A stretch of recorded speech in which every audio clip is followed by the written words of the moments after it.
हाँ जी, अस्सलाम वालेकुम जी मेरे बहन भाइयों, क्या हाल है। आजकल सोशल मीडिया पे फ़ातिमा बहुत वायरल है। हर बंदा उस पे वीडियो बना रहा है। टिकटॉक पे देखें, उस पे वीडियो बनाई जा रही है। हर कोई उसको तनकीद का निशाना बना रहा है। और मतलब ये है कि बाज़ लोग भी ये भी कह रहे हैं कि जी सब लोग कर रहे हैं टिकटॉक पे। बच्चियाँ, बड़ी औरतें हैं, लड़कियाँ हैं, वो अपने आप को हर तरह दिखा रहे हैं जी। कोई मतलब कोई नहाते हुए दिखा रहा है, कोई जाते हुए नहा। तो डॉक्टर अफनान ने बड़ी अच्छी ये बात की है कि मैं उनके घर का सारा खर्चा उठाऊंगा अगर वो गुर्बत की वजह से हाँ लाइव आना शुरू हो गई हैं। तो ये बहुत अच्छी बात है।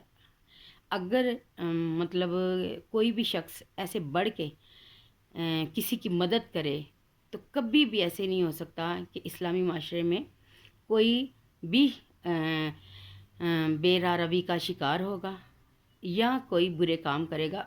हमेशा बात वहाँ से शुरू होती है कि जब किसी के बुनियादी हकूक़ नहीं पूरे होते।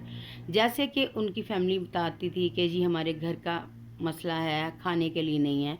अगर यही बात पहले हुकूमत सोच ले या कुछ मुस्तनद अदारे, उस टाइम क्यों ये आवाज़ उठाई जाती है, ये उस टाइम क्यों सब लोग सामने आते हैं कि जब खुदकुशियाँ कर ली जाती हैं बिल अदा ना करने की वजह से। कोई गले काट रहा है, कोई जहर खा के मर रहा है। तो ये क्या है?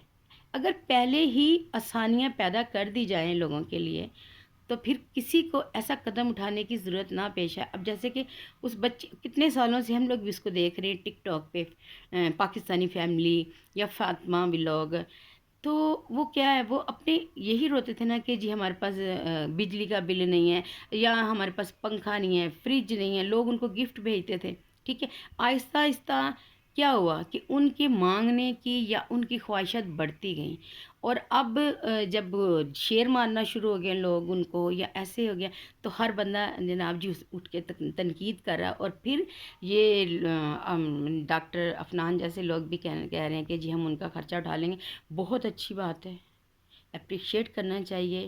ताकि मतलब अगर हम कहते हैं ना कि जी हम इस्लामी मुल्क है, तो इस्लामी मुल्क में एक दूसरे की ज़रूरियात का ख्याल रखना चाहिए ताकि बेरारवी और बेहयाई आम ना हो। अल्लाह ताला तमाम लोगों को इसकी तौफीक दे कि जिनको अल्लाह ने दिया हुआ है वो दूसरे लोगों का ख्याल करें, ताकि उनके जहन में कोई ऐसी बात ना आए कि जी हम लोग बुराई की तरफ जाएं। क्योंकि बुराई की तरफ इंसान तभी जाता है कि जब उसकी बुनियादी ज़रूरियात पूरी नहीं होती।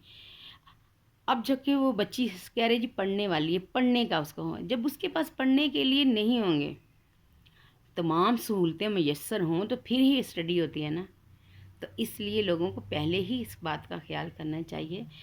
दुआ करें कि अल्लाह ताला हमारे मुल्क पे अपना करम करे, हमारे लोगों पे जो इतने कत्ल गारत और बेहयाई और बेरवी का शिकार हो रहा है। पाकिस्तान में आए दिन मुख्तलिफ़ किस्म की ख़बरें, मतलब आप देखें तो हर तरफ अजीबो गरीबी बातें हैं।